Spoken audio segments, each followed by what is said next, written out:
First ever factory outlet Mukunda jewellers ఇప్పుడు చందానగర్ లో April 19న గొప్ప ప్రారంభం.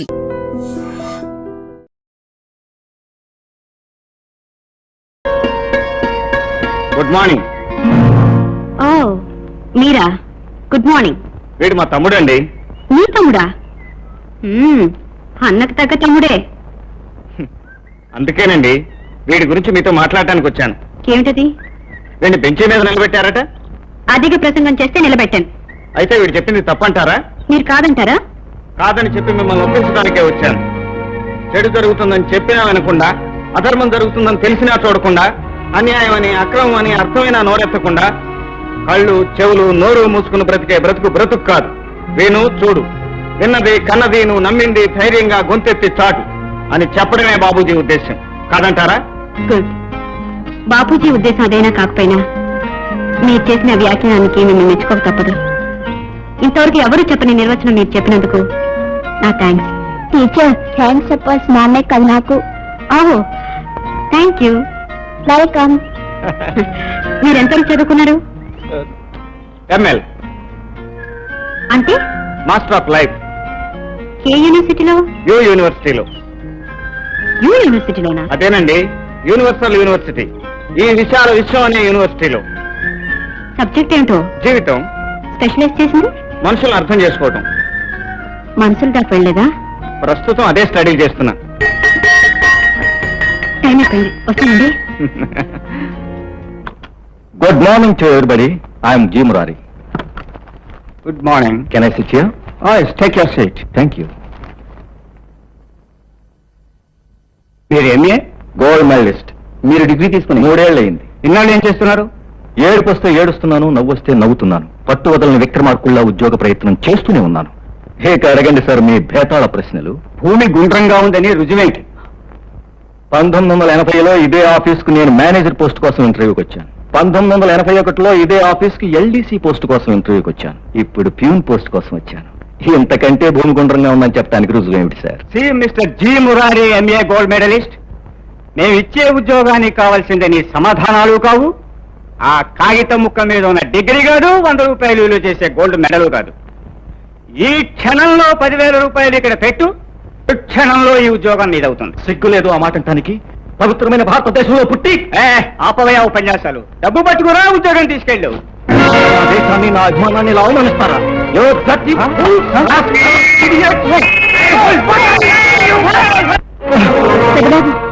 ఏమిటి? ఏమైంది? ఏముంది, రోజు ఉండేదేగా. అర్థం లేని ఉద్రేకం, అనవసరమైన ఆవేశం, ప్రతి చోట పోట్లాట, రోజుకో దెబ్బలాట. ఒరే చిన్నబాబు, ఏమిట్రా ఇది? వాడు అసలే సంసారంతో సతమతమైపోతుంటే ఎందుకు వాడిని అలా బాధ పెడతావు? నేనేం చేశాను? ఆయన ఏమైనా బాధ పెట్టానా, హింసించాను? లేదు, నన్ను సుఖ పెడుతున్నావు, దేశాన్ని ఉద్ధరిస్తున్నావు. రైట్, నీకు ఇంటర్వ్యూకి వెళ్ళడం ఇష్టం లేకపోతే మానే, అంతేగాని రోజు నాకు తెల్లంపు తేవద్దు. బాబు, వాడికి ఏదైనా ఉద్యోగం ఇప్పించకూడదు? చేయడుగా. వాడికి ఉన్న ఆ గోల్డ్ మెడల్ తోనో ఆ సర్టిఫికెట్ తోనే రావాలి ఉద్యోగం. అవును, అలా వచ్చినప్పుడే చేస్తాను. వస్తుందిరా, ఈ ప్రపంచమే నీ కోసం మారిపోతుంది. అన్యాయం, అవినీతి అంతరించిపోతాయి, లంచాలు సిఫార్సులు మాయమైపోతాయి. అయ్యా ధర్మరాజు గారు అంటూ ఉద్యోగం నేరుగా నీ ఇంటికి వచ్చి వరిస్తుంది. అందాక ఇక్కడే పడిండు. అయితే ఈయనకి ఎప్పటికీ ఉద్యోగం రాదన్న మాట.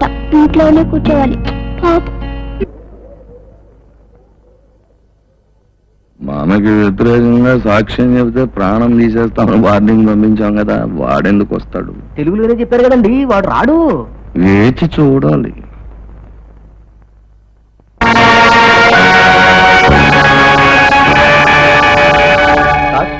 సాక్ష్యం తీసుకొచ్చారా? ఈ పాటికి ఇక్కడికి వచ్చి ఉండాలి. రాలేదు సార్. రాలేదా? అవును సార్, సాక్ష్యం తిరిగి ప్రశ్నించాలని మనం పెట్టుకున్న అప్పీలు అతను రాకపోతే వ్యర్థమైపోతుంది. అతను దొరకపోతే సుందరరామూర్తికి ఉరిశిక్ష తప్పదు. నో, అలా జరగటానికి వీల్లేదు. ఆ సాక్షిని చుట్టుపట్టుకుని న్యాయస్థానానికి నేను ఇచ్చుకొస్తాను. రాజారావు, ఎక్కడ నీ భర్త? ఇంట్లో లేరండి. అబద్ధం చెప్పకు. వాడు మోసం చేసి తప్పించుకుని పాతాళలోకంలో ఉన్నా సరే విడిచిపెట్టను. చెప్పు, ఎక్కడ? మీరు కృష్ణమూర్తి గారా? అవును. నాగభూషణ మనుషులు నిజం చెప్తే ప్రాణాలు తీస్తామని బెదిరించారు. అందుకు భయపడి నిన్న రాత్రి అనగా బయటకు వెళ్ళిపోయారు. ఇంతవరకు రాలేదు. మీరొస్తే ఈ డైరీ మీకు ఇవ్వన్నారు. దీనిలో అసలు రహస్యం బయటపడుతుందట. గురువు మేమిద్దరం, నువ్వు అక్కడికి మళ్ళీ అడిగ డైరీ ఇచ్చేయి. ఇచ్చే గురు.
రాజారావు రాజారావు అమ్మా టైం అయిపోయింది ఇంకా లాభం లేదమ్మా. ఇదిగో సార్ డైరీ. ఈ కేసు కావాల్సిన ఆధారాలన్నీ ఇందులో ఉన్నాయి. మెలాడ్, కోర్టు వారి ఈ డైరీని పరిశీలిస్తే సాక్ష్యాలు దొరుకుతాయి. పరిశీలించవలసిందిగా కోర్టు వారిని కోరుతున్నాం. కనుక ముద్దాయి సుందరరామమూర్తి దోషిని ప్రాసిక్యూషన్ వారు నిరూపించలేకపోయారు. లభించిన సాక్ష్యాధారాల వల్ల సుందరరామమూర్తి నిర్దోషిని నిర్ణయించి విడుదల చేస్తున్నాం.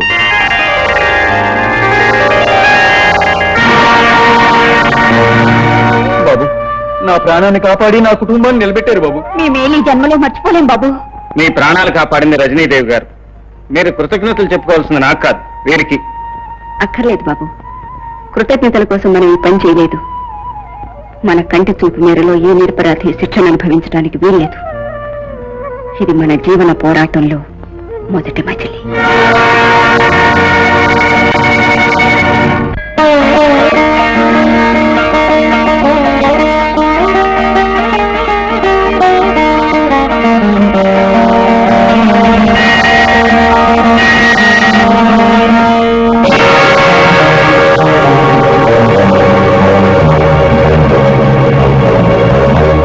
ఏం రాజమ్మ, ఏం భూషయ్యా, రజనీదేవిగా పేరు మార్చుకుని నగరాన్ని రక్షించే ధర్మదేవతవైపోయావా?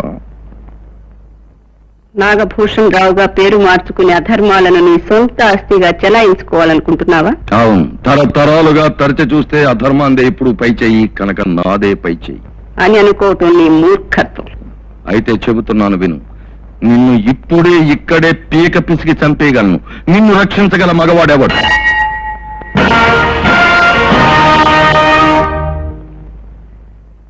ఆ భగవంతుడి అస్తిత్వానికి పూజారి కర్మసాక్షి, నా ప్రాణం కాపాడటానికి ఈ కృష్ణమూర్తి ఆపద్ధర్మ సాక్షి.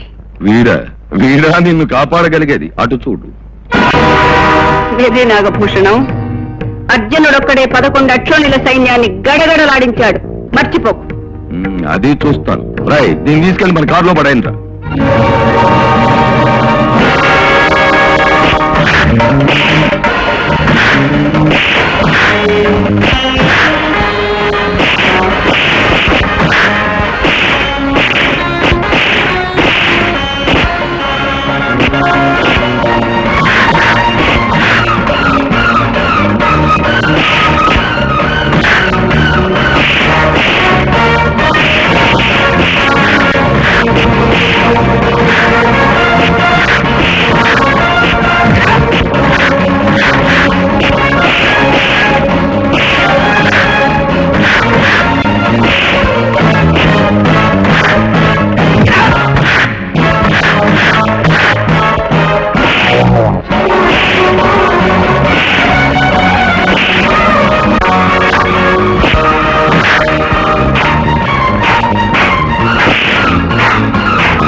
నాగభూషణం, నువ్వు రజనీదేవి గారిని గొంతు బిసికి చంపుతానన్నావు.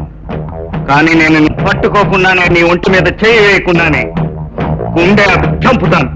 జాగ్రత్త.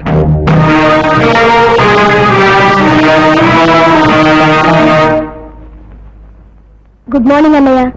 Good morning. ఇదిగోనమ్మా నీ కాలేజ్ ఫీజుకి డబ్బు. Thank you. ఇది నీకు. థ్యాంక్స్ అన్నయ్య. ఆగో, కాలేజీ ఫీజు ఓకే, నీకు ఫీజు ఏమిటే? నీకెందుకు? చూడు, సొంతంగా సంపాదించి డబ్బు ఖర్చు పెట్టుకో, అంతేగాని మరొకరు సంపాదించిన డబ్బు ఖర్చు పెట్టుకోవడం తప్పు.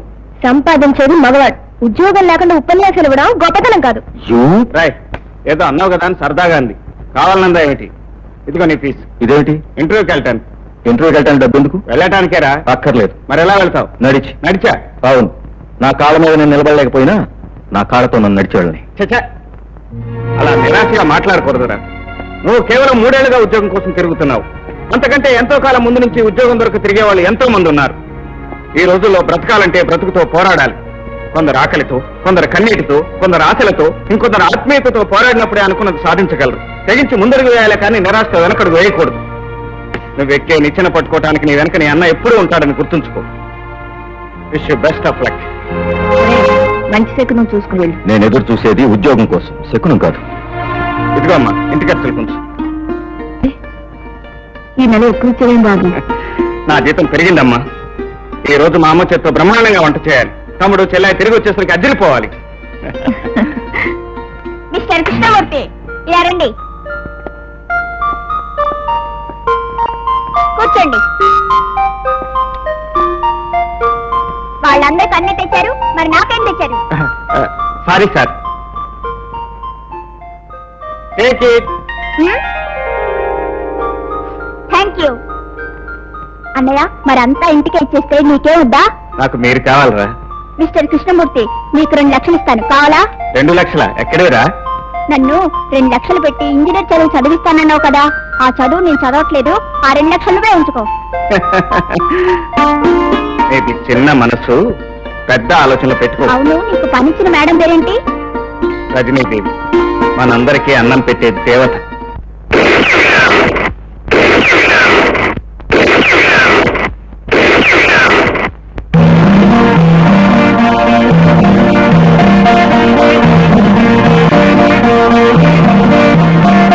నమస్కారం అమ్మా రజనీదేవి గారు. చెప్పండి. వేణుగోపాల స్వామి వారి ఆలయం చాలా పురాతనమైనది, చరిత్ర గలది. కానీ ఇప్పటి వరకు ఆ స్వామివారికి ఎటువంటి అలంకరణలు లేవు. అయితే అందువల్ల ఆ శ్రీవారికి బంగారు కిరీటం, వజ్రాల పిడిబాకు, వెండి తొడుగు తొడిగించాలని నా ఆకాంక్ష. అందుకని విరాళాలు కావాలి, అంతేనా? చిత్తం తంబోటి వాళ్ళు ఆ దేవుణ్ణి ఆదుకోకపోతే ఇంకెవరు ఆదుకుంటారు చెప్పండి. దేవునికి విరాళాలు ఇచ్చేంత గొప్ప వాళ్ళమన్నాను. తమరు క్షమిస్తే ఈ రోజుల్లో భగవంతుడి విలువ ఆ రాతి విగ్రహాల్లో లేదమ్మా, దానికి అలంకరించే ఆభరణాల్లో ఉంది, ఆరగింపు చేసే నేతి నైవేద్యాల్లో ఉంది. అవునమ్మా, ఈ రోజుల్లో డబ్బు, వైభవం, ప్రచారం ఉన్న దేవుడికేనమ్మా భక్తుల నివాళులు. నోరు ముయ్యండి. ఈ సృష్టికి జీవన ప్రదాత భగవంతుడని నమ్మి ప్రజలు ఇంకా భక్తితో బతుకుతున్నారు. మీ స్వార్థం కోసం, మీరు బతకడం కోసం, మీ పూజల కైంకర్యం కోసం ఆ భగవంతుణ్ణి విత్తగాని చేయకండి. వెళ్ళండి. అందుకే దేశ పరిస్థితి తారుమారైపోయింది. బడికి వెళ్లే విద్యార్థి బతికి ఏమిటో అని మేము అల్లాడిపోతుంటే గుడిలో పనిలేని దేవుడి గురించి చర్చ ఏమిటి? ఇంతకీ మీరెవరు? నేను గాంధీ గారి 4వ శిష్యుడమ్మా. 4 సార్లు వారితో లాఠీ దెబ్బలుతున్నాను. 5 సార్లు జైలుకు వెళ్ళాను. 6 సార్లు ఆంగ్లేయులు ఎదిరించి పోరాడాను. గాంధీ గారు భుజం తగ్గిన శిష్యుడమ్మా. అందుకే నన్ను గాంధీ భుజం అంటారు. మీరచ్చం గాంధీ గారి లాగానే కనపడుతున్నారు.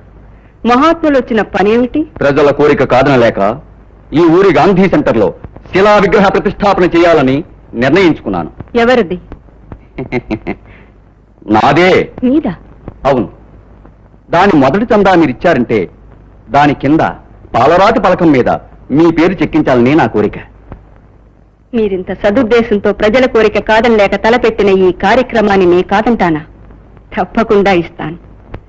కానీ మీరు బ్రతికుండగా కట్టించే మీ శిలా విగ్రహానికి కాదు, చచ్చాక ప్రజలు కట్టించే నీ సమాధికి.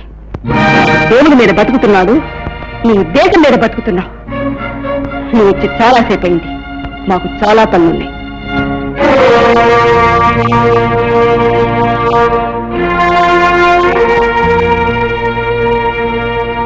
ఆగండి. మీరు వెళ్ళిపోతున్నారే? మీరు చెప్పకుండానే అర్థమైందమ్మా. కన్న బిడ్డ పెళ్లికి మంగళసూత్రానికి కూడా ముష్టెత్తడం నా చేత కానితనం అనిపించింది. అందుకే వెళ్ళిపోతున్నాను. పేదరికం పాపం కాదు, శాపం. అర్థమయ్యేది చెప్పండి. రేపే నా కూతురి పెళ్లి. నిజానికి నా దగ్గర తాళిపోటుకు కూడా డబ్బు లేదు. ఏం చేయాలో తోచక, దిక్కులేక. గుమస్తా గారు, ఎస్ మేడం. ఆయన వెంట వెళ్ళండి. ఆ అమ్మాయి అత్తవారింటికి వెళ్ళేంత వరకు అన్ని కార్యక్రమాలు సక్రమంగా జరిపించండి. అలాగమ్మా.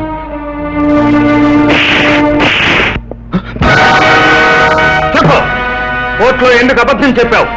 కళ్ళు లేని న్యాయస్థానంలో నీలాంటి ద్రోహులు చెప్పే తప్పుడు సాక్ష్యమే చట్టం అవుతుంది కదా అని ఎందరు నిర్దోషులను బలి పెడతారు. ఇక్కడ నిన్నెవరూ రక్షించలేరు. 1,000 మంది నీ తొత్తులు అడ్డుపడినా వాళ్ళ కళ్ళ ముందే నీ గుండెల పిండి నీ దాన్ని బయటికి తీస్తాను. చెప్పు. చెప్తాను. నన్నేం చేయి. చెప్పింది చేయించింది ఆ నాగభూషణం.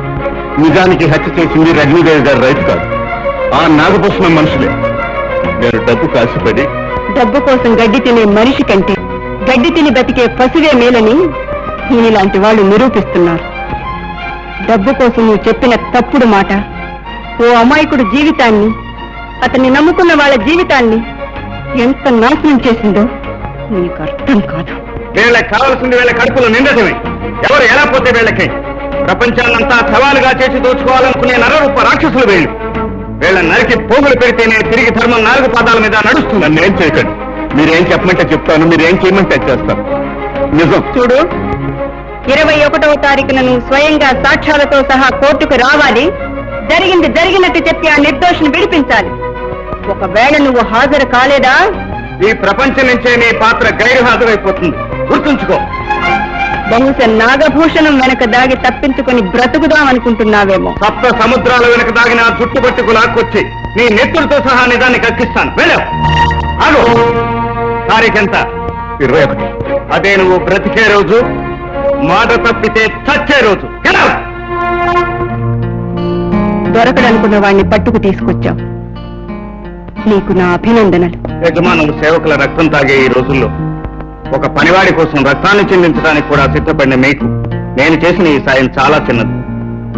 ఆ నిర్దోషిని రక్షించాలి గనక వాడు బతికి బయటపడ్డాడు గాని, లేకపోతే మీ కళ్ళ ముందే వాడిని ముక్కలు చేసేవాడిని. యుద్ధం చేసే సైనికుడు కాదు మనకు కావాల్సింది. స్వార్థంతో యుద్ధాన్ని తలపెట్టిన ఆ రాజు కుంభస్థలాన్ని బద్దలు కొట్టాలి. అది నా లక్ష్యం. నాగభూషణం. ఏరయ్యా నాగభూషణం గారు వస్తారు. దేశ సేవ చేసి పైకి వెళ్ళిపోయిన రాజకీయ నాయకుల ఆత్మశాంతి కోసం మౌనంగా రోజు 2 నిమిషాలు నిలబడింది మా అయ్య గారికి ఆత్మశాంతి ఉండదు. ప్రస్తుతం ఆ కార్యక్రమంలోనే ఉన్నారు.